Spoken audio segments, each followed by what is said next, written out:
हरे बसवा हो हरे हर छवा कागजे के मग माड़ उछवाया जीनी बाबा हो बूंदा पारे से गाली जाए कागजे का माड़ उछवाया जीनी बाबा हो बूंदा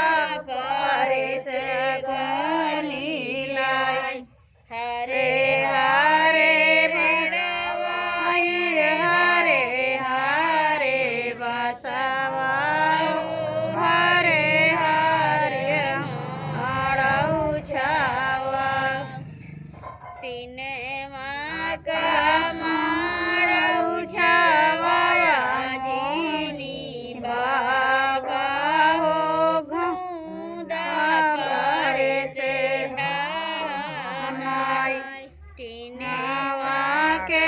माड़ऊ छावाया जीनी बाबा हो घूंदा पारे से छानाई हरे हरे रेड़वाया हरे हरे बसवा हो हरियर माड़ऊ छावा सोने माड़ऊ छावाया मोरे बाबा देखता जरा लगी जाए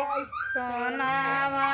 के माड़ऊ छावाया मोरे बाबा हो देखता नजर लगी जाए सोनावा के माड़ऊ छावाया मोरे बाबा हो देखता नजर लगी जाए माड़ऊ बीचे बाबा चौका पूरा